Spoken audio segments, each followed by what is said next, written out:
Maritime Matters is brought to you live by Bahamas Maritime Connection. What is maritime? Maritime, simply put, relates to navigation or commerce on the high seas. Some say money makes the world go round. I say ships move the money that make the world move. Who navigates those large international ships? How often are international ships required to be surveyed and inspected? Maritime also protects our seas and waters by way of our local Bahamas Defense It is Force. very sad to say that out of 1,500 plus ships that are registered under the Bahamian flag, only a very small amount of Bahamians are employed. Maritime Matters. Good evening, ladies and gentlemen, and welcome to Maritime Matters. Whether you're listening via radio wave or 97.5 FM, via the internet, on a radio app, or via Cable Bahamas, channel 951, or even BTC Flow channel, TV channel 606. We humbly appreciate you, and we welcome you to our show. We now encourage you to check out our YouTube page, Maritime Matters Bahamas. Here you can listen to all our previous shows at your own leisure. So feel free to hit us up on YouTube, Maritime Matters Bahamas. Pleasant good evening. I am Captain Glenn Bain. This is show number 20, people. Our show tonight centers around the role of the National Maritime Policy Implementation Committee. That's NMPIC, or as we say it in the maritime world, November, Mike, Papa, India, Charlie. We shall engage discussions on the development of marine pilots, maritime enforcement in the Bahamas, sand mining and other natural resources, and how to create and enhance opportunities for Bahamians in this burgeoning sector. So hold on to that course, folks, and join us on this engaging and lightly controversial Maritime Matters discussion. Our sponsors for the night are One-on-One Pharmacy. You know the deal, people. One-on-One Pharmacy, my good cousin Stephanie and her daughter Shantia Hill McBride, they got it going on. Once you walk in that place, you're treated with royalty. You feel heavenly. And you can fill up a prescription at the store, or you can prescribe online at oneononepharmacy.com. Their two locations are East Street South and Charles Sanders Highway. When you walk in, of course, just let them know Maritime Matters sent you. Look for my good cousin Stephanie Cooper and tell her, girl, we was here on Glenn on the line, and he said we must come in here for good treatment. Thank you very much. Secondly, we are sponsored by Bahamas Maritime Connection. Of course, we provide a full slate of ISPS maritime security services, and the list goes based on ISPS. Just call us. We're here for you. We are thirdly sponsored by Totally Secured Security and Investigation Services. Those guys are headquartered in 8 Mile Rock, Grand Bahama. They provide all your security guard duties or security investigation needs. Please give my good friend Andrew Starp a call at 819-8944. He and a certified security team will see you straight. That's Totally Secured Security at 819-8944. To the listening audience out there, it will be remiss of me to go any further and not introduce our wonderful producer. Ladies and gentlemen, I introduce to you the insatiable, the man of the hour, the man with the power, the one and only, Mr. Kishno Jones. That's right, and he's waving. Oh yeah, we're going to have a fine time tonight. You're listening to Maritime Matters, people. On this show, we talk maritime. Maritime Matters airs weekly at 19:30. And as we always say, that's 7:30 p.m. every Tuesday here on Love 97 FM. The purpose of this show is to highlight persons that made significant contributions to maritime in the Bahamas and to sensitize Bahamians of opportunities in the maritime sector. Halfway through the show, we will open the phone lines. The number to call will be 326-8255. Again, that number when you want to call in. And we're going to open the lines pretty early tonight. I got a serious guest in this house. And ladies and gentlemen, you can be blown away because this man, he know more maritime than me. Although he's raw plenty, we can get this on. The number to call will be 326-8255. Again, I want to highlight our maritime heroes. And I start off with our HMBS Flamingo champion skipper, Senior Commander Amos Roll. Secondly, we have our famous port controller extraordinaire in Mr. Leon Flowers. Port controller for many, many years, a stellar job. Sloop sailing pioneer, legendary one and only Captain Raleigh Gray. And of course, our Olympic sailing champions, the only medal we ever won in Olympics, the only gold medalists in any maritime entry, whether swimming, whether sailing, whatever it is, Sir Derwent Knowles and Cecil Cook. And those are our maritime heroes, people. And there's another hero I want to mention tonight. Of course, that's my good friend. Died just about 3 or 4 days ago, the end of last week. I had him on the show about 6 weeks ago, and it's so unfortunate. He was 80 years old, and he did a stellar job on this show. And my tribute, my respects to his family, to him.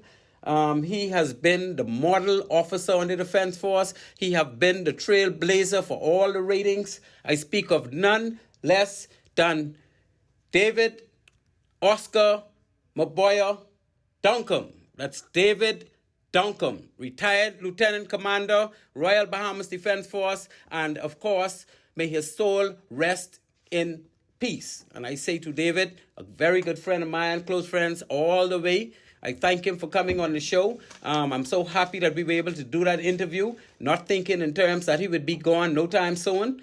But ladies and gentlemen, my hat's off to David Duncombe. On behalf of the entire Defense Force, I'm sure, on behalf of all the officers that were in the Defense Force while I was there, and all the ratings. He was the first Force Chief Petty Officer we ever had in this country, and he wore that crown well. Hats off. My deepest sympathy to Lieutenant Commander retired David Duncombe. Now we move to some current matters in maritime. We don't have much for you today, but I'll let you know what we have. As we spoke last week about the Russian invasion on Ukraine, I don't think anything must change. The Donbas region, that's Luhansk and Donetsk, have been fully occupied now by Russia. They're fully in control of what's going on.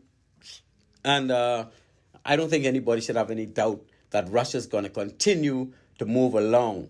The port city of Mariupol, of course, was under Russian control now for well over a month.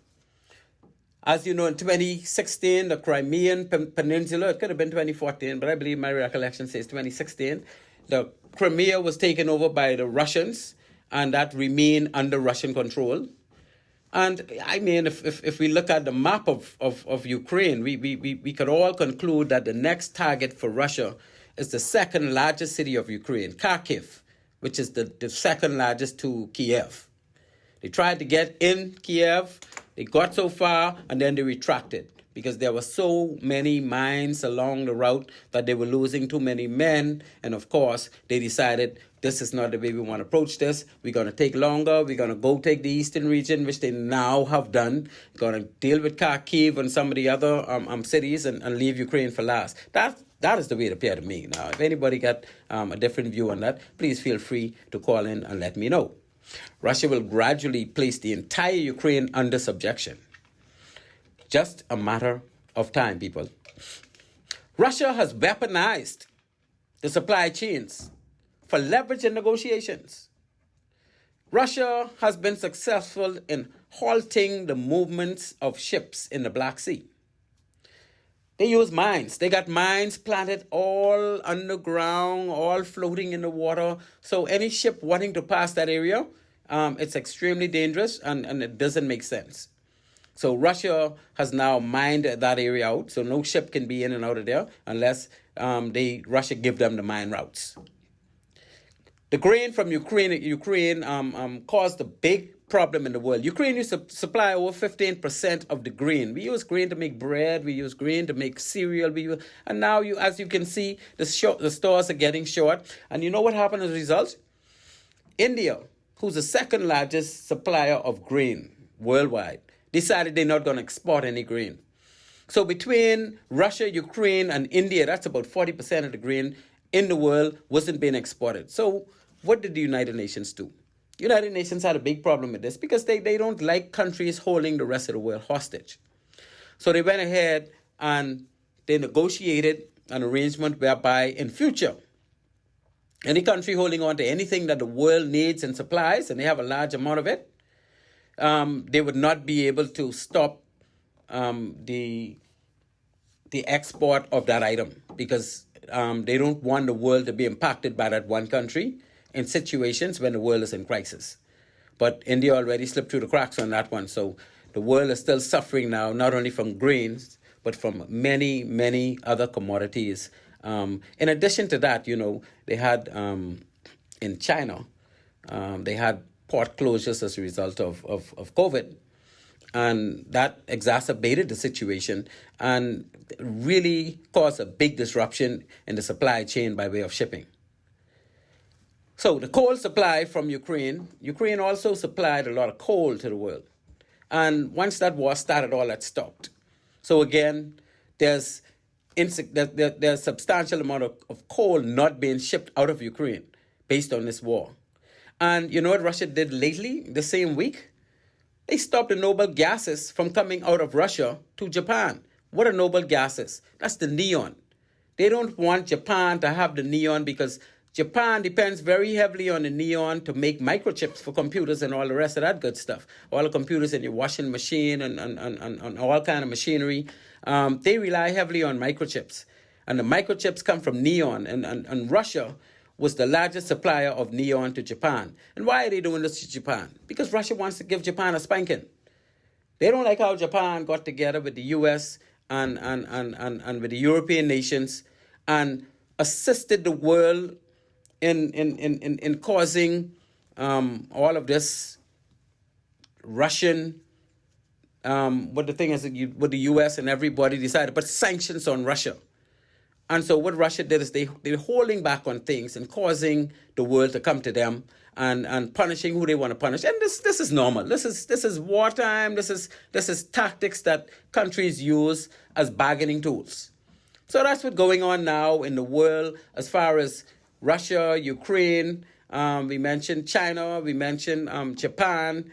And we had some other stuff going on around the world, but those are the significant stuff pertaining to the supply chain. And you would all know now that prices for oil has gone skyrocketing. Prices for items in food stores, clothing, anything that have to be shipped has skyrocketed as a result of that. So that's, in a nutshell, current matters in maritime. And before I get to my great guests, we're going to take a break. So people, we're talking maritime. You are listening to Maritime Matters. When we return, we will engage tonight's most special guest, my good friend and comrade. Please stay tuned. So ladies and gentlemen, without further ado, I am pleased to introduce tonight's guest. He is like me, a Nassau boy, born and grew up in the city. This cat, ladies and gentlemen, is quite the achiever. Yes, it's a brother that, has done his rounds in the maritime world. Like myself, he's a former deputy port controller. He's a former maritime consultant in the Ministry of Transport.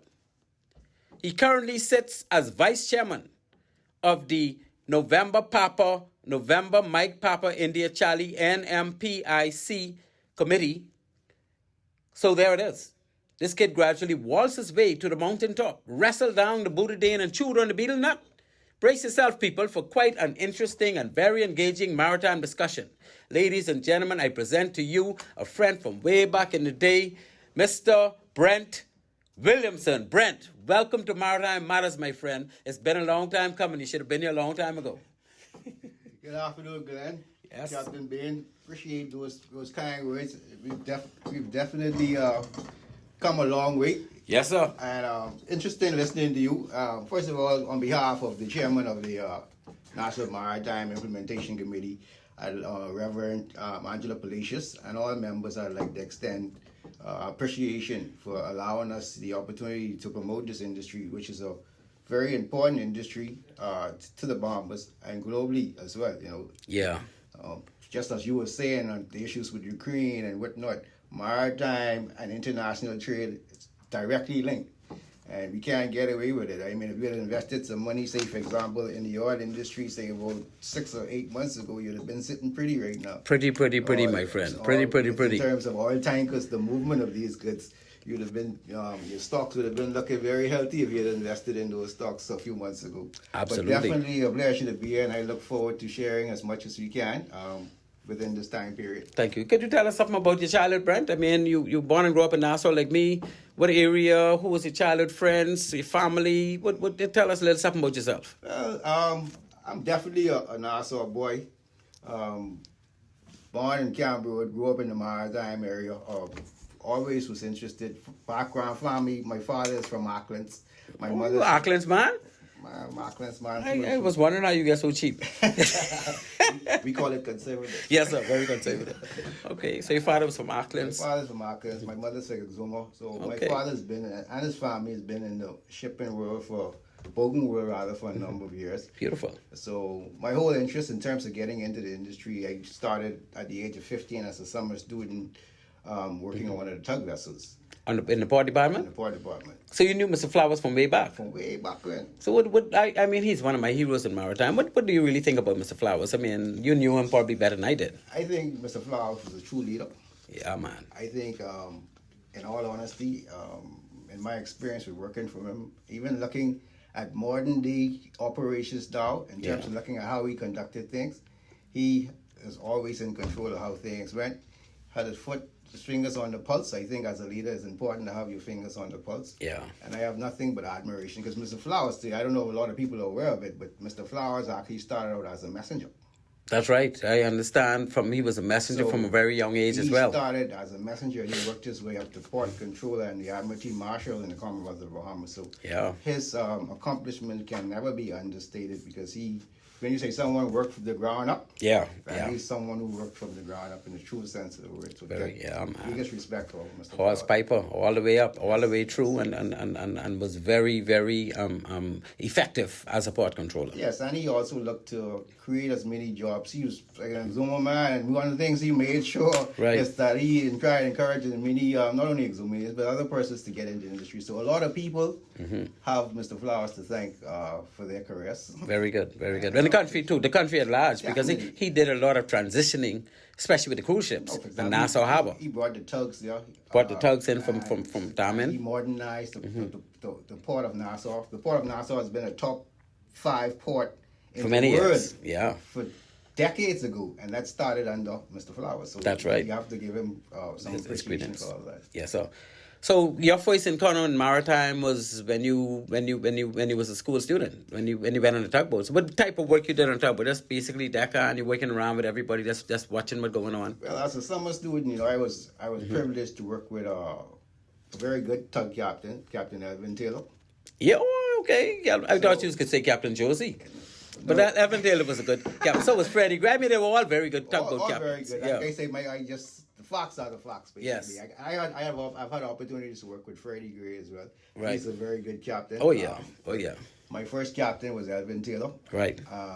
And he was a very proactive guy, so he tried to teach people as much as he can. He does. He's very lending. For example, in terms of ship operations, so it's no part of the operation that he would not have exposed you to. That's right. At the end of the day, make sure you get so he was trying to make sure that persons learn as much as possible. Right. So I definitely appreciate his guidance over the years. So okay, that's beautiful, man. And while you did that for a couple years, or you just did that 1 or 2 summers, and then you went came back later on after you decided to you became an adult? I did a summer student. I did 2 summer terms with the port, and definitely fell in love with the maritime industry. Definitely liked the outdoors, the marine environment. And I started looking for universities, colleges to actually expand upon the knowledge that Very I had. good, So very that's good. one of the things that I started to do once I had encountered the maritime industry. He's already working with the port before you went to college? Yes. And you went to college or you went straight to university? This is how I. What high school you been to? You ain't no pacer, so what? I know plenty places now, but Pacer's always second to none. So what was the second best high school? What high school the you first went to? best high school, the only real high school in the Bahamas was Nassau Christian. I think everyone. Oh, you went to Nassau NCA? Christian, I went to NCA. All right. Born and bred. In fact, that's the only high school that I've ever went to. That's good. From K5 to graduation. The only good thing about NCA is all the other schools know that once you play in NCA, you get a win. I would definitely dispute that. Back in my day, I think we were very good. I think, for example, we are one of the few basketball pro athletes that we developed in the A in Lockhart. I don't know. Oh, yeah, Lockhart was from NCA? NCA. Oh, you all had one? We had plenty That's other very guys. good. So we had a lot of intellect. So we were all around it. It's a small school, for example. Yeah. Everybody did everything. So you would see the guys who played softball, played baseball. Also, it's on the academic team. So it was a very small knit community. I wouldn't change anything that during this whole experience. A lot of rules and regulations, but great learning experience. And I think at the end of the day, definitely gives you a good foundation, education wise, as well as from a moral standpoint as well. So I have nothing good other than good things to say about NCA. Well, I've always respected NCA because I watched NCA build. I used to go to Baptist Bible Church. So going to Baptist Bible Church back in those days, you would be affiliated with NCA just by virtue of going to church often. And I used to go to church often, maybe against my will sometimes, but I think that's the case for a lot of us. Yeah, I was a big church boy. So, so Elvin was one, I assume, one of your mentors in maritime. Of course, Leon Flowers was one.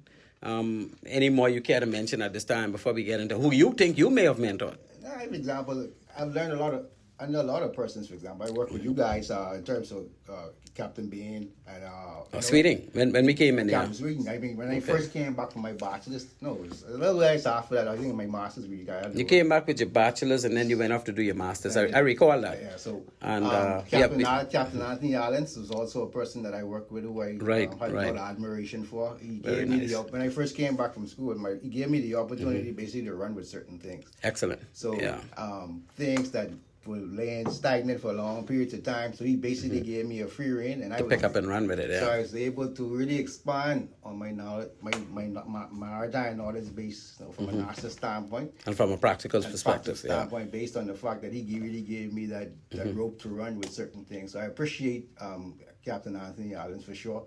And from a personal standpoint, he was always there to offer some guidance as well from on the personal side of it. Yes. He's a very down-to-earth guy. Man. He was. I think he's a national. In fact, definitely a national hero in my eyes because he served on the ship where we lost 4.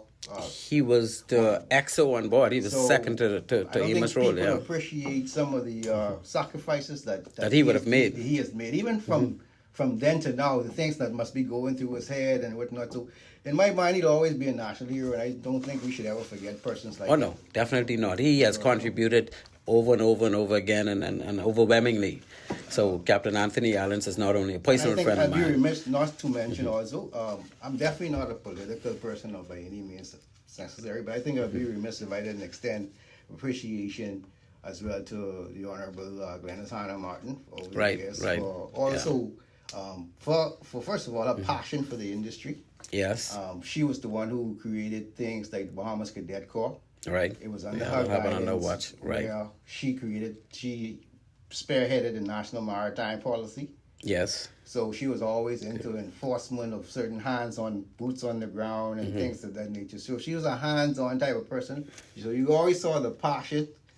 It was never a job from what I could see. So I definitely always respected her passion and her commitment. She met with everybody from the jet ski operators to the mailboat. Yeah, she wanted to see people move in maritime. Yeah, person, and she wanted to see the industry grow. Excellent. So this National Maritime Policy Implementation Committee didn't just come up. No, this was a brainchild, like I said, under around 2014, 15, around that time. Okay. Led by the Honorable Glennis Hannah Martin, who definitely wanted to maximize potential of the industry and maximize opportunities for Bahamians within the industry. So did you work with that unit the first time around? Yes, we worked with the unit the first time around. You was one of the members, or that's when you was doing the consultancy basis work? Well, we had a committee signed up, for example. It was led by the Ministry of Transport. Right. Pretty much, I was working directly with persons engaged with the development of the policy and whatnot. So it was a whole broad, all the stakeholders came together basically in the creation of this policy. So there were broad consultation meetings, because we wanted to ensure, the maritime industry is very diversified. You have many entities that are engaged. Quite a few, So a it's bit. very quite a bit, critical that each of these entities are aware of the role that they play within the industry. Right. So it was to get all the relevant agencies, from customs to immigrations to the BMAs to the port department. Wow, that's huge. Yeah, it's huge. And and definitely as of late, the BMA has definitely been very, very much actively involved in the whole process. Well, that's good to hear. They're finally getting involved now? Well, I would definitely commend the BMA under its current leadership, in terms of Dwayne Hutchinson, in terms of leading the charge in certain ways. For example, in the past, I would be honest. For example, there could be argued that they had a hands-off kind of role. Yeah. But within our various committees and subcommittees, I would say they are heavily represented. For example, in fact, right now they have 2 BMA representatives in town, looking at things like various mechanisms between them and the port. Right. Also looking at, because LJM Maritime Academy must be approved by the BMA, so they're also looking at programs at LJM Maritime Academy in terms of conducting an audit to make sure that they in line with the STCW. So they're doing some things, trying to expand on certain things. So we want to continue to work closely with these entities. Right. To try, and that's the whole thing. Just keep moving forward and see how we can work as a unit to benefit the masses and future generations. Yeah, well, if I can piggyback on the statement you made that Captain Dwayne Hutchinson has really been doing things. Dwayne Hutchinson and I, when I worked at the BMA for the 3 years that I worked hand in hand with almost everything. And I can tell you that he knows the problems. And now that he has the REM, I really would expect, because he has a passion similar to what I have, I would expect that he would put his best foot forward and trying to coerce and make sure these things that he and I used to be discussing, which is a lot of what we're going to discuss tonight, happens. What I can assure you is definitely we've had numerous discussions with the BMA, various meetings. In fact, Captain Hutchinson was just in town a few weeks ago, where he invited the chair and myself to have a sit-down meeting to discuss the direction we're heading in, the involvement of the BMA, some critical issues that need to be discussed. So I think we're definitely moving in the right direction, and encouragingly so. We just need to make sure that we continue to move in that direction and continue to strengthen the industry. Like I said, and build capacity within the industry and create more opportunities for Bahamians, and let our cornerstone be safety and protection of marine environment, and then we build from there. Because the industry is based on safety and environment protection, and I guess we'll be discussing some enforcement issues later, but definitely the industry is based on that, and we have to start everything that we do from the standpoint of our safety regulations, international and national, and pollution prevention. So what we're going to do is we're going to move to break. Before we do so, let me just let the audience know where we're going to head with this. We have 4 major topics: the development of maritime pilots, which I have a couple items on. We got maritime enforcement, which you just mentioned, and we talking about port state inspection, boat registration, ISPS, foreigners being engaged in maritime industry that we need to address. We got sand mining and natural resources. We're going to speak a little of Bahama rock, molten salts, tycoon equipment, ocean key, revenue from commodity mining and commodity mining equipment and maintenance. We're going to really go at it.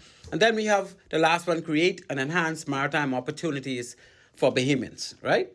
Now, we can talk about the company side of it, where we can talk about the international ship ratings and officers getting jobs on ships and on board yachts. Regional cargo ship owners, you can own ships that do regional. We need to take some of that business from tropical and some of those G&G shipping, and there's no need for them to be doing that. And we here, and we got people who could own very similar boats and who own very similar boats to what they use. Regional auditors and inspectors, we have the capacity. We need to make that happen. Domestic non-solar surveyors based on the local safety certificate, which never happened, ain't happening, and me and Dwayne Hutchinson need to talk about that, because that needs to happen, my brother.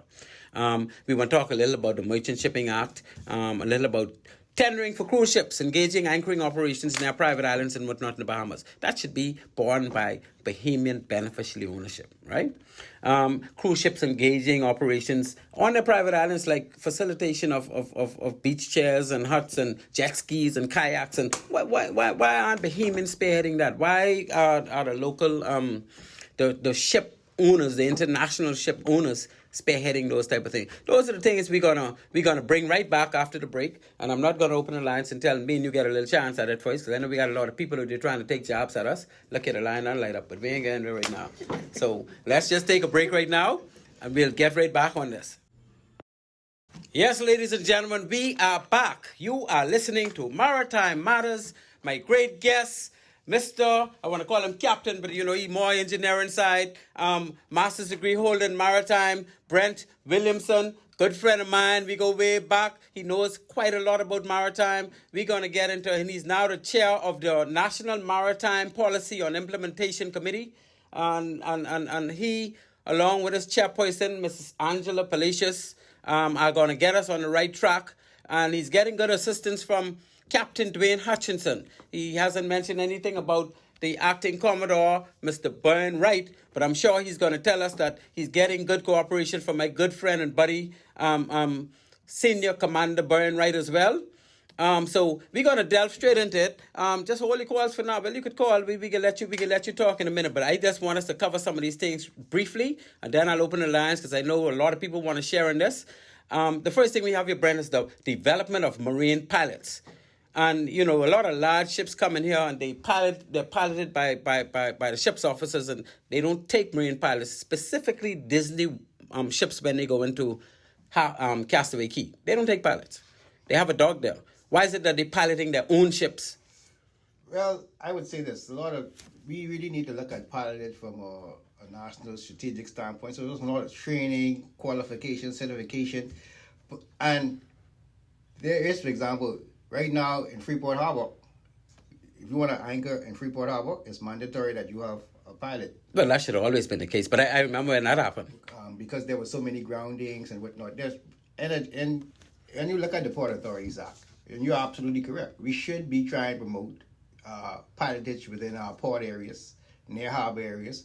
Pilotage from a national standpoint, even from when you look at oil pollution prevention and environment management on the whole, it's been a national strategy where pilots assist the Bahamas because they're the first person of contact on the vessel. That is correct. So if pilots are on vessels when they're anchoring or when they're hitting port facilities, this is national protection. These are people who could report to us that something went wrong. It's a national responsibility. They serve the nation, actually, and it's in our best interest to monitor vessels, especially when they're close to shore. Not only in our best interest to monitor them and making sure they're doing the right thing, it's an actual legal requirement that a ship over a certain size take a pilot. Right. Anywhere else in the world, Brent, these ships wouldn't have been able to piloting themselves to no private island. So why are we allowing it? Who's about? Well, you part of this national maritime policy on implementing, and one of the things you're talking about is development of pilots. We will have more pilots if we make them take these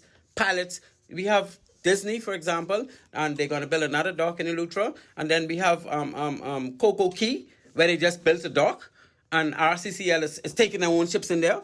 Where else in the world could this happen, and why are we allowing it? Is this something that your committee is going to address? Well, first of all, the committee makes recommendation.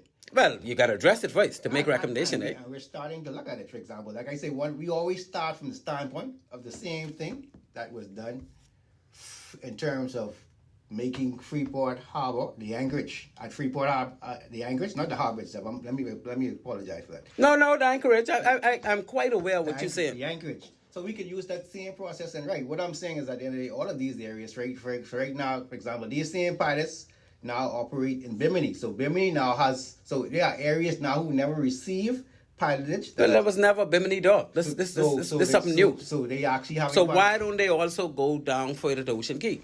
We're going to be looking strategically at all those points. But can these people be doing this illegally? Because basically they're doing this illegally. First of all, we don't know what's in those heads of agreements. Yeah, we do. But I don't. The government does. Well, I don't. So I Well, think- well, I well. don't It should be. think- It should and be I easy to find out, What eh? I should say is that we should always try to address things from a logical standpoint. But can a head of agreement example- override law? Heads of agreement should not. No, in my opinion. shouldn't. But- And I don't think they do. And at the end of the day, well, in reality, normally when heads of agreement in place, for example, the heads of agreement, our laws also state that, and you mentioned something earlier, in terms of people operating water sports activities, operations of those type of sorts. Yeah. For example, I think they should be reserved for Bahamians. But who's licensing them? The port department. At the end of the day, so Why? For example, I certain. don't know. Something got to be wrong with that, Brent. Well, these are things, for example, like I say, the whole thing is to look at things from a strategic standpoint, not to From a get- legal standpoint first. Strategic, illegal, for example. Well, everyone know we in the Bahamas. You've been living there all your life. Yeah. So That's why we got to change some of these And things. we're trying to, but you have to do it systematically. So is your committee the answer- a part of the of- means of trying to change Of some of course these not, things? But the answer isn't yelling and screaming and getting agitated. The answer is looking at things strategically, looking at the low-reaching fruits, looking at how we can address things. That's why when I point to things like the Freeport anchorage, that in fact, when we were doing that, there were people who would say this would never happen. But let's get on Freeport Anchorage. We know that happened as a result Of what? of a crisis, right? Where a group of guys decided they are going to take over the piloting in Freeport Harbor. Let's talk about what it is, because that's what it is, right? I was around for that, right? You was around, I was around. was more All than- of us know what came out of it. it was It took a more than- while. it was more than that. Well, it Go was ahead. more than that, but that was the crux of it. And it took a while for the minister to actually give these guys licenses even for that anchorage. But let's take it a step further. What about the jetties by Baco? Who licensed pilots to take ships to those jetties? First of all, let me say is that the committee, that's why when I first started this whole discussion about pilotage, national standards, for example, recommendations has been made previously that, for example, there are too many entities in my mind licensing pilots. No. You know, which entity licensing pilots? Who licenses pilots for Baco jetties? There's only two entities in this whole country that could license a pilot. These entities are licensed. There's only two. Who are the two? The two are the Minister of Transport Right. and the Director of the Port for the deep water harbor in Freeport only. But you have these entities issued. Anything outside of that deep water harbor, nobody can issue a license for a pilot. I agree with certain. So don't tell me no entities issue no license, because that cannot be true. Well, like I say, entities are. There's proven no out- legal pathway for that to happen. Like I say, there are certain entities that definitely approve in their own pilot. No, approving and issuing a license is two different things. If they approve, what I'm saying, once they approve, these people riding. They can't. They don't have no legal grounding to approve a pilot. Obviously not. The port authorities act state-based. They're basically just getting away because nobody's paying attention. Agreed. And like I So say, we now need to start paying we attention. are looking at pilots for setting up national standards. Like I say, one of the things that we tend not to do is to get excited. One of the things we tend to do is to try and look at things from a strategic standpoint, see how we can implement things, use examples that have been implemented previously, and work from there. We see run and racing don't get you nowhere. I believe it gets you plenty places. That's Plenty people who've ran it and raved, and I could call names, have gotten a lot of places in this country. And sometimes you don't run and rave and you get nowhere. When I say run and rave, for example, you look at things strategically. I mean, for example, we can say the But same. you want to look at a strategic, but you don't- ranting and raving may be a strategic approach. I don't agree with that approach. Huh? I don't agree. I agree with putting the facts down. Let's discuss the matter. Let's see how we could find some common grounds. But I think that's the best way forward. that's exactly what we are saying, Brent. You and I are on the same page as far as looking at the facts, looking at the legal parameters, and looking at addressing it basically from a standpoint, because I'm no longer in anything, right? And I ain't trying to be in nothing. And I don't know how come a man like me, you, and some of the other people with all kind of expertise in maritime don't even be on boards, right? And they get a bunch of clowns who don't know the first thing but maritime on boards, right? These are some of the things that I have a problem with. And without ranting and raving, these are facts. I agree with you, Captain Bay, but what I want to focus on, there are certain things outside of my control, outside of your control. That's right. So my mother told me a long time ago, focus on things in your control.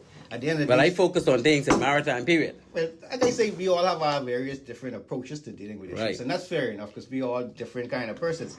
And for example, my approach has been, for example, very successful in certain things in terms of the water sports industry put in terms of enforcement. You have persons bucket. And on further note, let me just add that I do work very closely with Senior Commander BRENT, right? We work very closely together on certain matters, direct link if we need to communicate.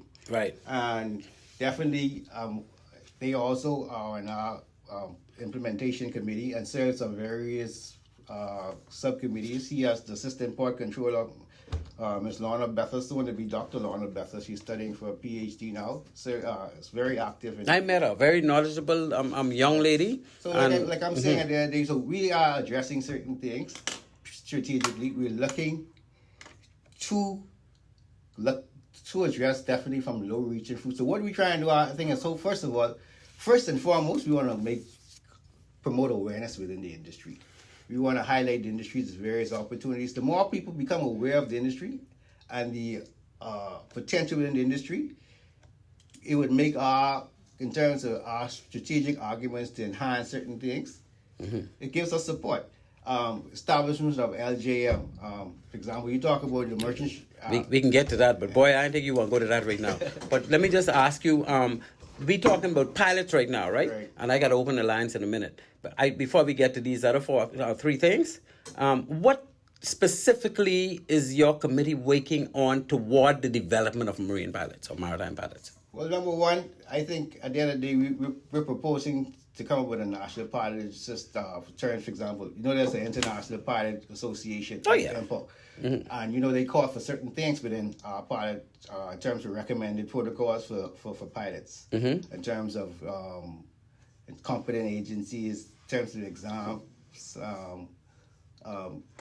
having everything uniform. So we're not what is our national standards for pilots? All our pilots, like you just said, for example, we have pilots in Freeport. They may not necessarily be operating under the same guidance and standards as the pilots in Nassau, because you don't know what they're using. You got different zones that that's why, for example, in many differently. countries, in all countries, like you say, you're talking from maritime. Most countries will have a national maritime board. And yes, for example, I have no problem with companies having pilots, but what I'd like to see is at the end of the day, the government kind of you create an entity that kind of control that, and you issue. But you have that already. In the Port Authorities Act under the Yes, New Providence Port Authority, they just don't do it.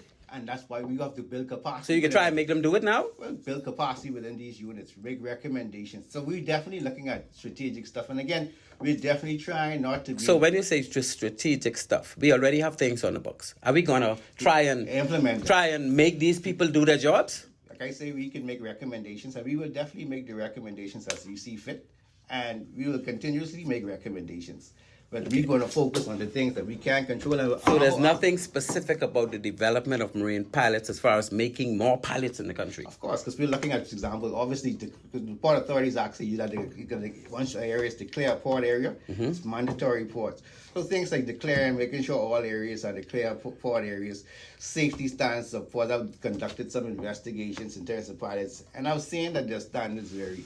And like you say, maximizing the whole potential for marine environment protection. For example, one of the whole things is we're looking at moorings. You want a vessel to anchor, we should have marine pilots do that. So we're looking at not only wanting a vessel to anchor, we should ensure that the vessel do not drop an anchor, but they use a mooring, whereby they would need a marine pilot with a workboat. Exactly. No, only that, for example. So you make it mandatory. Like I've done some work with Turks and Caicos. You have to apply to drop anchor. You have to have permission. But this is what I'm saying. So, we need to make that happen here too. So we're working towards that, Glenn. And I can assure you that persons like entities like the DEPP would aggressively pursuing environment protection standards. Like I say, we all are part of this whole process, and it's imperative that we all seek to be a part of the change. And again, it's not to be combative in any kind of way, but it's to definitely stress the facts, and we want to lend recommendations, and we want to support. Y'all want to put me on that unit? You're definitely a member. I do confrontationally, because I can make sure to get it right. You was at the port for years. You got it right there? No, I was at the port for years. That's when I was learning what need to be put right. So what I'm trying to say... And just remember, I was only there for 5 years. 5 years. It may feel like 50 to you, but that was only 5 years. I did a lot in 5 years. I don't know you know that. I agree. But like I say, for example, we just need to make sure as an entity, and like I say, that we work strategically towards things, that we work as a unit, that at the end of the day that we add value to what we're doing. At the end of the day, we want to highlight the various opportunities. We want to make, for example, the maritime industry is one of the best kept secrets in the Bahamas. Part of the reason certain things have transpired, in my opinion, is because there's a limited amount of persons who are aware of the various opportunities within the industry. So I think we, as a country, yourself, me, entities, people who know about the industry and the opportunities in the industry, we have a duty to make people aware, set up things that are within our control to try and change. And if it don't happen today, we go back tomorrow. If it don't happen tomorrow, we go back the next day. We don't stop. And that's how, for example, we've been pushing for change and must continually push for change. Like our water sports industry in terms of enhancing our standards, yachting in terms of making sure that Bahamians benefit on the whole for these things. So we need to make sure that the masses benefit. We got to make sure that at the end of the day, like you say, existing rules and regulations are enforced. For example, and like I say, we have enforcement issues. That's one. So much of it. And that's a national issue. And for example, oh yeah, no doubt about it. For example, I still see people don't want to wear seatbelts. I agree. So we as a people, it's a national issue with enforcement. We have, unfortunately, a lot of our people have the viewpoint that don't tell me anything.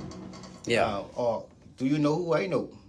Well, that's kind of what we've been. But so what I'm saying is that we have to work through all of those things. We know that's the challenges, and that's what make when you're working with multiple agencies and trying to get plans like this together. It's challenging because you're working with multiple agencies.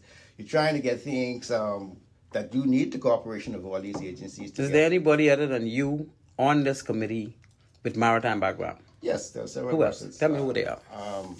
You have persons, for example, the whole BMA team was on the committee. No. Who from the BMA is on that committee that sits in the meetings? The main Hutchinson sits in the meeting. Oh, he comes over when y'all have meetings? We do. It's technology, Glenn. We have meetings, which you may call it by Zoom, Skype. Oh, so okay. So when y'all have a meeting, where do y'all have the meeting? We have the meetings normally because, the pandemic has been going on, so we have meetings virtually. So y'all don't really have a meeting in a room. Everything is done basically virtually. People are working from home. So virtually, in fact, sometimes the virtual meeting is more beneficial. Obviously, during the pandemic, now these up, we may have the opportunity to meet face to face, but it was obviously eventually when the committee first started, it was face to face meeting. It only turned to basically via Zoom and other platforms because of the pandemic. So is this a committee that was ongoing, or it stopped and start again, or the committee had stopped for a couple of years? So when did it start again? It was restarted again. Like I say, about 2020. Things started. 2020. 2020. So were you part of the committee in 2020? Yes, the chairman had asked me to assist with various components of structure-wise. So for the term when the FNM was in government, was the committee alive? The committee was not functioning for several years. No. So this is a PLP, baby? It's a national issue. Well, if it's a national issue, it shouldn't stop functioning. Well, like I say, again, it's called a national maritime implementation. I know what it's called. But I'm not getting it. No, it's a national issue. But you're saying to me that it just came back alive after the PLP won the government, and while the FNM was in power, it didn't have a team. It started before the FNM, the government had changed. Yeah, but did the FNM continue with that team, or did they stop it altogether? Did they have another team? Did you take over from a team? I'll say this: the same chairman has been in place from the inception. 2015, 2016 in terms of the maritime information policy, maritime policy.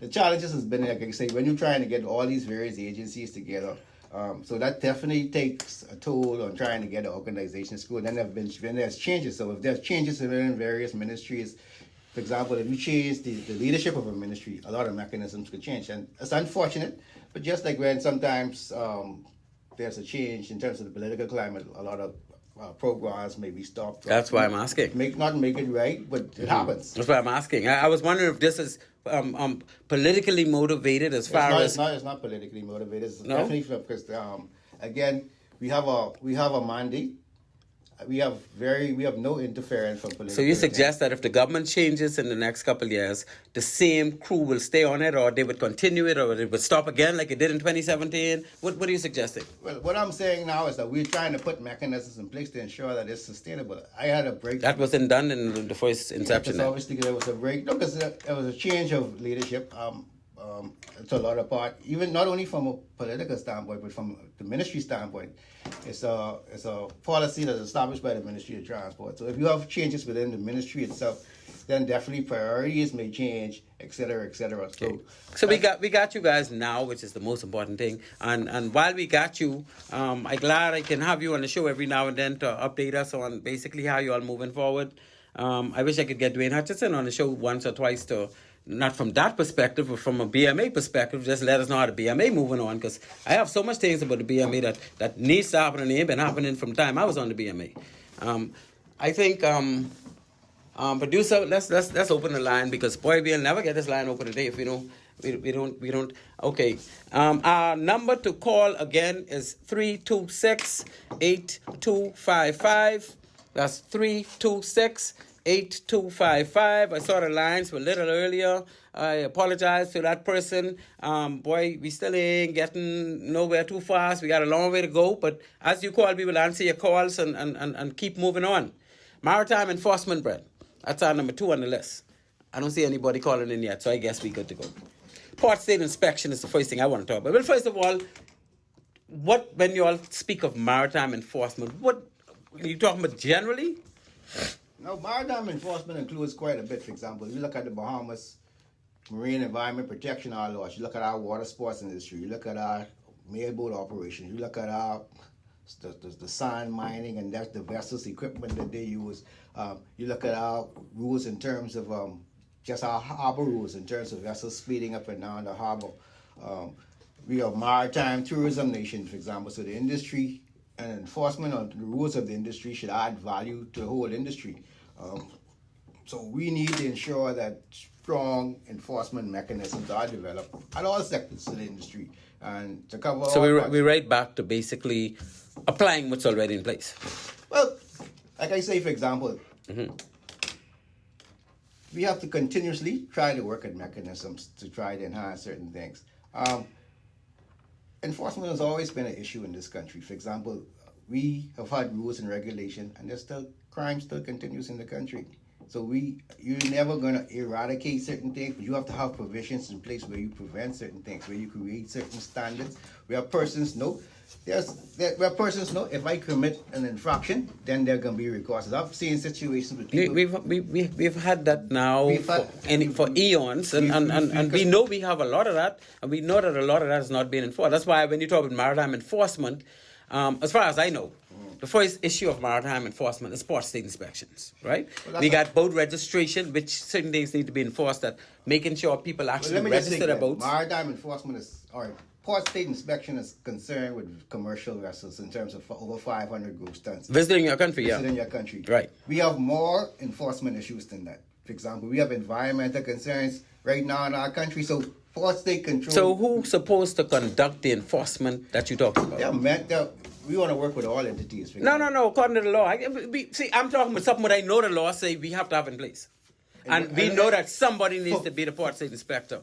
We know that the Boat Registration Act, based on the New Providence Port Authority and the Port Department and their team, supposed to ensure that boats are registered, and if they're not registered, they are taken to court and all the rest of that. We know that under ISPS, we have a compliance unit that is formed. They came from the Defense Force very recently to put teeth and strength to it.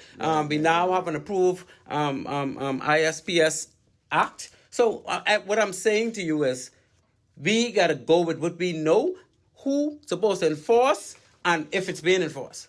Port state control regime is being looked at, to be honest. Like I said, the BMA, I don't know if you know that they revised certain merchant shipping act. They also look into... No, but port state inspection, I would say, is totally inadequate. You think it's adequate? For example, like I say, everything, like I say, we're in the development process at the end of the day.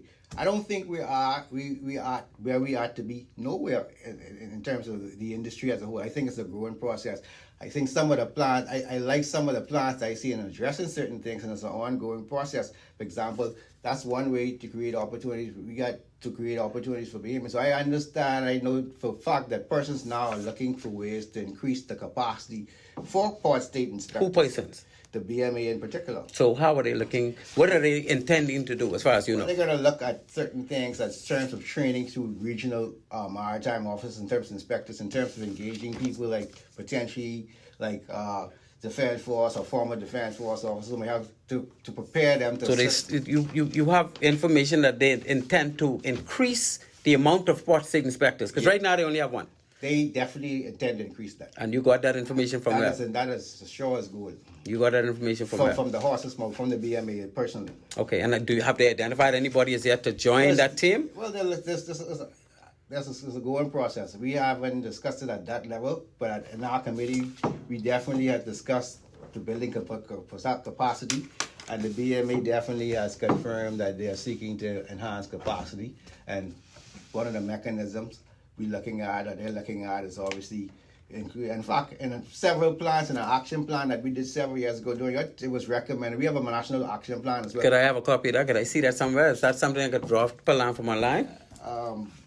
National action plan? Yes. So where can I find that? The policy is online. National Maritime policy is online. You can get that online. Anyone can get that online.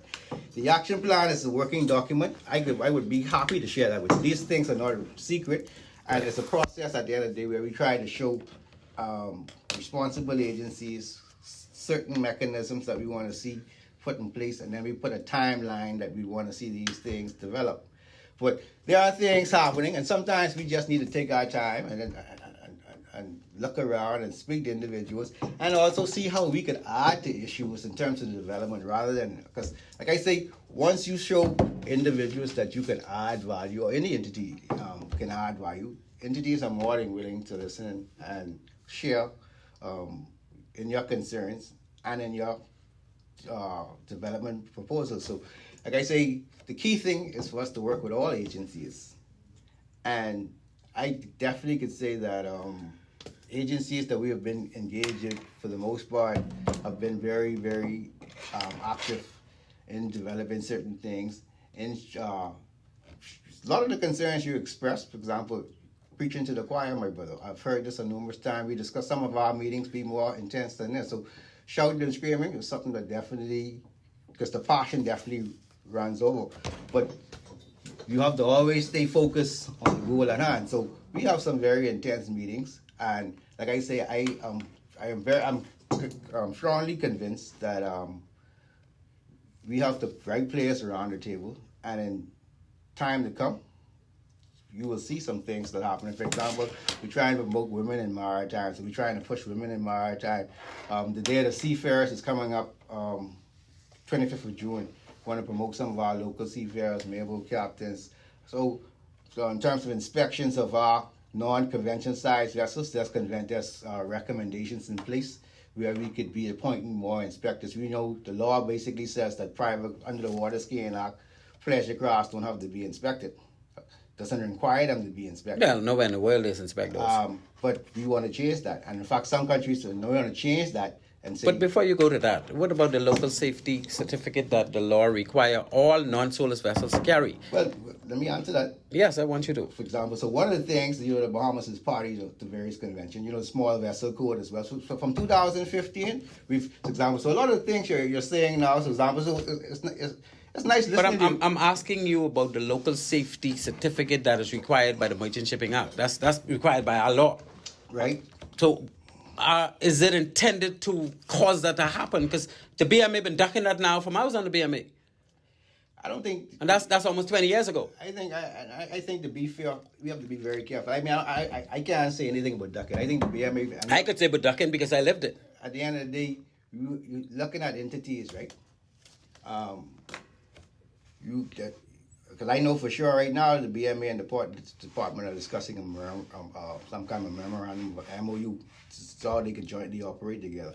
I know, for example, the Merchant Shipping Act has been revised. I know they're looking at things like load line and what's not. So Yeah, but what about the LSA? See, I am specifically, let me tell you why I'm hinting on the local safety certificate. The reason why I'm so adamant that the BMA puts that in place, because with the local safety certificate come local surveyors. Local surveyors will have to issue various certificates to say that based on small boat surveys, these vessels are safe to operate. And before the port department would register a vessel, first thing they would ask for in their inspection is we need to know that you have a valid local safety certificate, right? People like myself and T.O. Devaney and Herbie Bain and anybody, all them captains who work under marine tankers, the pilots, people who know about safety on board small vessels and decided to venture into that area. These are people who... Actually, to be honest, you're talking about inspection. One of the things we try... No, surveys. Surveys. That ain't the same thing. I understand that. Okay. So we're also trying to get people involved and using certain things. Like I say, we talking about people who can issue certificates to these vessels under a local safety certificate. The BMA only have to identify people in course and say, okay, we now going to do this. It's not. It hasn't happened now in over 20 years. Why? So are we looking for? No, there's no such thing. I understand that there has been a few. I think Herbie Bain is not. A few what? Herbie Bain is not appointed as a BMA inspector. You're talking but authorized nautical inspectors. I'm not talking about authorized nautical inspectors. I'm talking about surveyors to issue local safety certificate based on the Merchant Shipping Act. There's no such thing as a local safety certificate as yet. But yet boats out there operating every day. No level of safety because the port department inspection is not a survey. And it can never be replaced by a survey. I mean, it can't be replacing a survey. We need to have qualified people doing surveys so that we can now have our entire domestic fleet at least up to surveying standard. And we're looking at that. Who looking at it? For example, the BMA. You're talking to the BMA about the it? Port department. Like I say, the port department cannot do it. For example, they don't have no expertise to do it. What I'm trying to say is this. They cannot do it. We need to build capacity. So that whatever we discuss in the port department needs to be in. That's not true. Not for local safety certificate. It's the reason why it's under the Merchant Shipping Act. Engage in the discussion. For example, my opinion is that whatever expertise lies within the BMA should always lies in the port department. Why? Why not? They're two different. Port department don't deal with international stuff. Still dealing with boats. And still dealing with safety. But they would continue to do inspections. Yeah. So what I'm trying to say is that we need to ensure that the expertise lie within both agencies. Okay, so you're gonna now find that particular expertise and hire them in the port department? Either that or training. You got youngsters coming away because we need this just shows the opportunities within the industry. Yeah, but we need a timeline of when you can start ensuring that boats are safe based on a local safety certificate. That's what we need. We could talk about it for another 10 years like we did already, for 20 years, but we need timelines, Brent. And I agree. Like I say, within our national action plan, there are timelines in place. And as I say, if you give example, this committee recently has been established in terms of reestablished. If you give this committee some time, I could almost assure you that you will see some things in place because the committee is very active. The agencies involved are very active. And at the end of the day, so we're looking at progressive ways to enhance safety is the cornerstone of what we do. Safety, environment protection. So all these things, at the end of the day, we definitely looking, the BMA, the Merchant Shipping Act was recently revised looking at certain things. Definitely, you want to implement the things that are already on our books, for sure. The main one being local safety certificate. Local safety certificate, you gotta... Tell them stop ducking that. Look at that boat registration act. The current boat registration act doesn't require them to have licensed engineer, no licensed mate, no licensed ABA. We're looking to look at all of those things. Yeah, but that comes under local safety certificate. So that's a BMA thing again. Because those people need to be based on... So there are discussions now between the port and the BMA. Yeah, but the port ain't gonna never be dealing with STCW. But at the end of the day, we need all the stakeholders around the world. But port department is not a stakeholder when it comes to local safety certificate. That's what I'm saying to you. Not a local safety certificate. No. But STCW requirement, basic safety. Of course, basic safety is not an STCW. Listen, Brett. There is a STCW firefight. The 4 core module basic safety don't qualify you to do nothing on a boat. I understand that. You only need to have that if you don't qualify to work on a boat. But I understand that, Glenn. Okay, so we talking about things with our STCW, it qualifies people. Yeah, like crowd management. And that's where this local safety certificate makes sure if you want to run this boat, let me see your qualified mate, your qualified captain, your qualified chief engineer. We put that in the boat registration act. For example, I've worked with Caribbean. You can work in certain places if you don't. Why? Is the boat registration act is outdated. We've admitted that boat registration act was drafted in the 60s. Unfortunately, there's not been enough attention paid to it. In fact, it should have been updated years ago. When you were there, it should have been updated. Well, updated to what extent? In what area? All areas that we talking No, about. tell me one. I mean, example. no, the this same areas that you're discussing now. this comes under this comes under the But Merchant Shipping Act, though. I understand that. So why you want it under 2 acts? What I'm trying to say is, no, That don't make no sense. Not under the load screen. Not only that, you're looking at it from one aspect. I'm thinking, for example, you get no engineers on the boat, no ABs on these boats, none. No ABs. None. Hold on. None. Hold on. What I'm trying to Hold say. on. Hold You're on. saying to me, No requirement and first of all, but there's a requirement under the Merchant Shipping Act, and they never did it. At But the end don't of the try day- put that on the Port Department, because the Port Department is not for that purpose. We all in this together. Yeah, but don't try tell I'm me trying to who tell knows you. better We discussed it that again. We what all- the Merchant I'm Shipping trying- Act requires, the I'm Port trying- Department should be I'm trying to tell doing. you. I'm telling you. Yeah, but What you're we wrong. done- I'm not wrong. Okay. I'm not wrong. But I'm trying to Okay. say at the end of the day, when we have a discussion at the end of the day, for example, we can't look at things from one perspective all the time. We have to look at No, things- we're looking at it from the perspective of expertise. That expertise, looking at the Perspective of expertise, and it ain't by chance that the local safety certificate is required under the Merchant Shipping Act. That's not by chance. I understand that. And like I say, there are issues. Well, the first thing I'll say is there are issues that we are going to be looking at to address. Everything is not going to be done overnight for sure. But we're going to look at some low-reaching fruits, definitely look at some of those things. Things like incorporating things like you say, the STV code, that definitely, in terms of boat registering, we should have those things in place. The boat registration act in my The SCV code, again, is for vessels on international voyages. there is, for example, That's the... no, it's not. The STV code is for vessels which fall under the convention side vessels. On international voyages. And not necessarily because Oh, if you look at the application, that's what it says. If you look at a lot of regional, for example, Do you know- Just listen to me 1 second. Yeah. Just listen to me 1 And second. then I explain something to you. All right. Because I know from whence that was written. And I can tell you why it came about. Because the SCV code, a lot of Caribbean countries, for example, have the SCV code incorporated in their legislation. Yeah, of course. And we should have it incorporated in ours too. Right, for us. But that's going to come under the Merchant Shipping Act, though. Don't forget that. Doesn't necessarily have to do that. Well, if you're going to do it right, it have to be. I don't agree. Right? Because the Caribbean Code was the first one. You know why the SCV Code came about? Because the Caribbean Code was only for cargo ships. So they said, what about these small passenger vessels that we have trading among, and they decided, let's make a small commercial vessel in the code Bahamas case, right? to capture in the Bahamas case, passenger would ship it make vessels. sense for us not to apply the SCV code to be able to going from Ireland, even if they ain't going international? No, it doesn't make sense. Why not? We could take abstract from it and make our own. Because you have a model. Why, because you have why a. we shouldn't have licensing? I can tell you why. No, I'm not saying you shouldn't.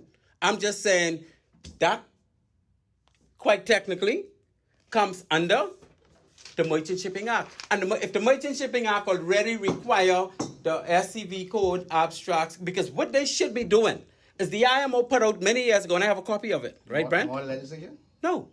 What they put out? They put out legislation for non-soulless vessel operating domestically, and the standards they should have. See, this is already out. This was out 25 years ago. Oh, we agree. So the SCV code, code has nothing to do with domestic voyages. There's more legislation. Right? No, exactly. And that's what we're looking at now. But that's it. But we have it. Yeah, but But this is not the SCV code.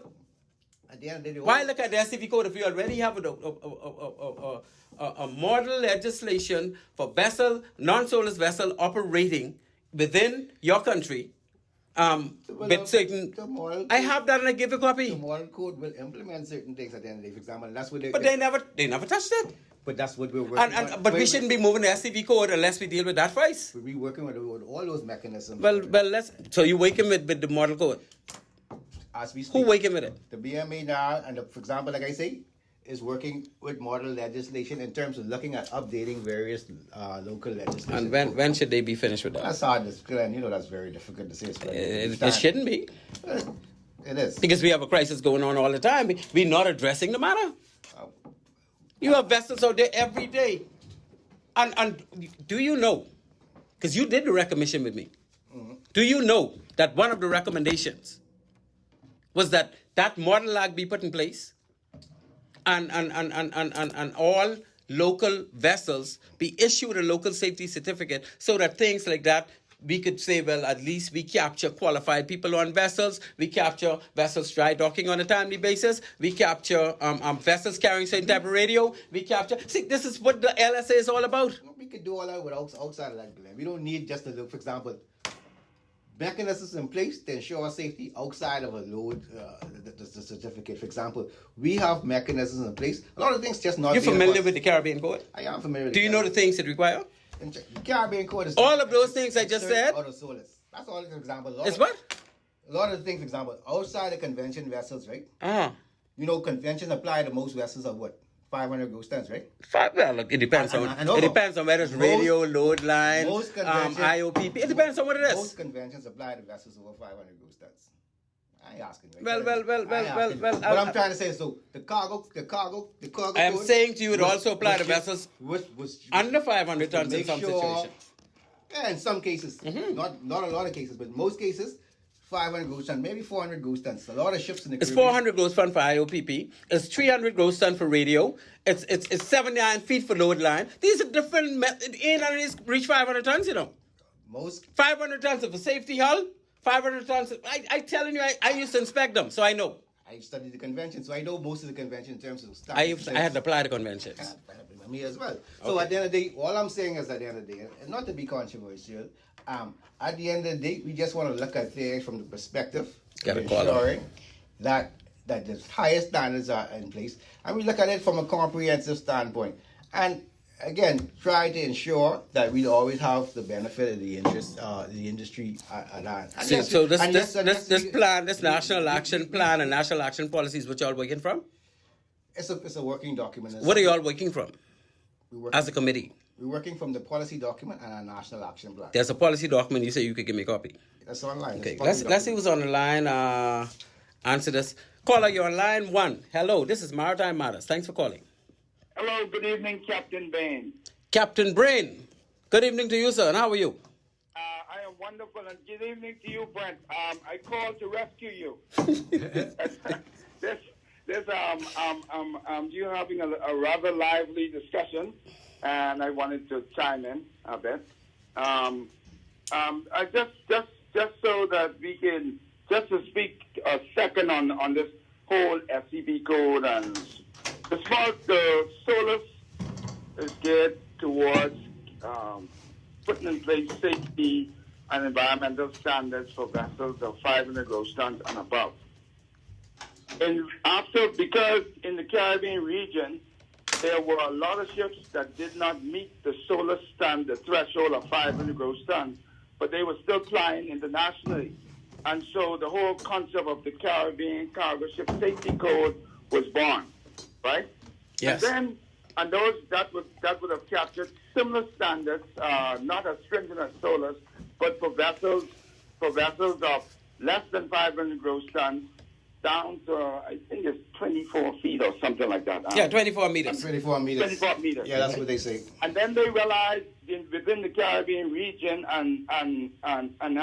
within the Caribbean region, there were many smaller vessels of 24 meters and below that used to fly applied internationally between places like St. Martin and these little islands down in the south, that where there was no safety standards for them. And so the maritime community came up with what they call SCB. a small commercial vessel code. That's right. And that code captured the vessels on international voyages. Between the smaller southern islands in the southern Caribbean where they say, well, hey, these are smaller vessels. They don't meet the standard of the Caribbean Cargo Ship Safety Code. That's the bigger vessels that used to go to the States and all that kind of stuff. But this is international trade, so they sought to put standards in place to capture those smaller vessels that fly internationally. And that's my contribution to that debate, that rather lively debate that. Hey, Captain Ben, not a long time, wait a minute. Yes, sir. Everything's good. I'm right there enjoying you guys. All right, hey, we take the battlefield from the office and bring it right here. I don't understand it. We need a referee in here. I think. my intervention. And just to speak a little bit about what you guys are doing, Brent. I applaud you. I applaud your committee for the work that you guys are in fact doing. But I just believe that we have to come to a point in this country where because of government changes and changes in leadership in various public and ministries and the like, we don't keep kicking the ball down the road, because the rec commission was over for quite a long time. And to be honest, I have a copy of it, and a lot of the recommendations, I don't think we have touched. We haven't done anything, and not to support one over the other. But when you're talking about after the Sea Hauler incident, and you talk about the standard of the local mailboat fleet, for example, I mean they have not improved. They have gotten worse, and they continue to deteriorate. Right now, it's so unfortunate that many of these vessels who wish to go and trade with say Florida, South Florida, they cannot go because they just have not met that standard, and then hence these boats have, with the price of fuel going up and with they're so disadvantaged. Before you leave, for example, definitely we had this discussion just the other day on the state of the industry since the Sea Hauler in the United States, where 4 people lost their lives, and it was basically agreed that it has gotten worse rather than better. And I agree. At the end of the day, one of the things the committee is trying to do is strategically work through the entity step by step to ensure that these things do happen at the end of the day. The way we transport people, the way we do business at the end of the day gotta change. Should be no way recommendations where persons have lost their lives, and it's not only that persons have lost their lives in water sports operations in the Bahamas and other activities. So once we do these investigations and come up with recommendations, it's paramount that we try to implement these things. And we have to look at mechanisms where we can continuously do that. So, do you have a copy of those recommendations? I have a copy. Like I said, I was a part of the whole recommendations. So I took that personal. I mean, your committee. Are they looking at those recommendations? Yeah, the committee is looking at that recommendation and from beyond. Like I say, for example, we had a meeting the other day, and it was kind of discussed what's the status of the industry since the Sea Hauler, and nothing has changed. Right. And at the end of the day, for example, so quite point, Brent. And so I just believe that we just got to be very careful that while we are here right now, we seize the moment to actually do something and something substantial. And because if we keep waiting, the only thing we'll be waiting on is another accident, another Sea Hauler incident to occur. I don't think we need to seize the moment and act now. Be bold about it. I agree. And like I say, for example, I see some things happening that, for example, the interaction between the various entities. I have, it's a positive move in terms of getting some things done, but no, we can't continue as business as usual. It's the only way when we to implement these rules and regulations also assist us in creating opportunities. And no, we can't kick the ball down the road, and we have to continue to fight and make the recommendations as we see fit. Excellent. But keep on fighting, my brother. I have no choice. This is what I do. Well, Herbie, thank you for your contribution. We're down to 5 minutes, and I see no more lines lit up. So I really don't want to finish destroying my good friend Brent. He and I still have to move on, and but he know how I go and I know how he goes. So we together we can get Brent can be back on the show, and we can talk more about some sand mining and natural resources and some of that good stuff we didn't get to. But Brent owes me, and you owe me, so I saved the both of you, so y'all can figure out how you're going to pay me back. Yes, sir. We can find a way to pay you back. Meantime, thank you for your call, and we're going to move on. Indeed. That was my good friend, Herbie. Brent, you know Herbie almost as good as I do. Probably, no, I know him better than you, because me and him used to do plenty skullduggery together. Yeah, don't tell me. Ignorance is bliss. No, we sailed for many years together as captain and mate. So he and I are very, very close. But again, he has a lot of information and knowledge, just like you and I think perhaps you, me, and him are probably the three most forthcoming as far as knowledge is concerned with maritime outside of people like Dwayne Hutchison. It ain't much like Dwayne, it's only Dwayne, that is on the international level dealing with safety and pollution prevention and all the rest of that stuff on the IMO. So it's people like us who really got to make this thing shape. Your committee, I hear you say you have some other people who understands a little bit about maritime, but I think we have a lot on the books already, like the commission, the rec commission recommendations, like things in the Port Authority Act and the Boat Registration Act that are not being carried out. We have to look at these cruise ships, how they come in here and basically don't give Bahamians opportunities on the private islands to do things that only Bahamians should be doing. And I don't know, I don't want to be in your shoe. So I love being in my shoe, for example. These are challenges, for example. And like I say, I try to assist where I can. And every small little bit of growth is a step in the right direction. I'm not a very negative person. So, yes, persons can look at it all gloom and doom, but I look at it from a positive standpoint. We still have a lot of potential. I look at the positive things in terms of the BMA participating in recent years, something that I haven't seen in a long time. I look at the fact that we have these committees. A lot of countries in the region don't even have a national maritime policy. In fact, very few do. So, we got a lot of things that ain't reaping much, though. But we need to reap. And that's what we're pushing. And if we was going from how long you say, 16 years ago? From 14 years ago? It wasn't 14 years ago. In terms of what?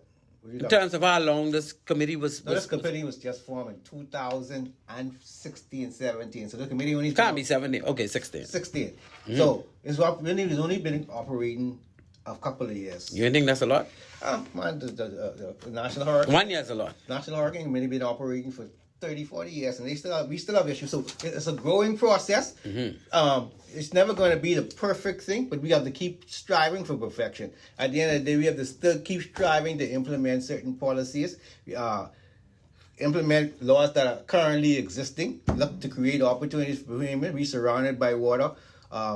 Number one, top cruise port, leading flag registry, major shipping lane. As you say, we need to equate all of that into opportunities for Bahamians. Mechanisms got to start from a safety standpoint. We have to make sure, for example, you're talking about these entities. So once we have all these entities around the table, you get a DEPP who could look at some environmental concerns in terms of operations, in terms of environmental protection, in terms of our reef pollution. So you get these people around the table, we discuss viable means in which we could develop the opportunities. Now, nothing is going to be done overnight. There are certain things definitely outside our control. Okay. So we only can do what we can do. Getting agitated and excited ain't gonna help. I'm not sure I like these committees that we got so many of them that seem to just be marking time, Brent. I'm not saying you guys are. But I'm saying that the country has so many committees that are basically marking time. And let me just get my sponsors out, and I'll give you a chance to respond because you got about 2 more minutes to go. My producer may give me an extra minute. But our sponsors tonight, see, I don't forget. Okay, Bahamas Maritime Connection, that's us, right? We one of the major sponsors.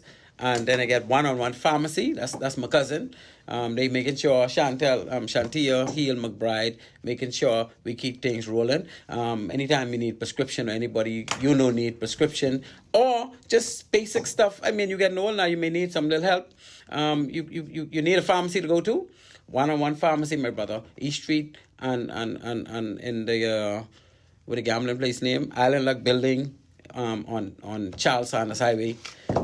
Again, we have Totally Connected Security Company, my good friend, down there in 8 Mile Rock. That's Andrew Stirrup and his good team of qualified officers. If you need security personnel, if you need security investigations, Andrew Stirrup and his good team are the ones to call upon.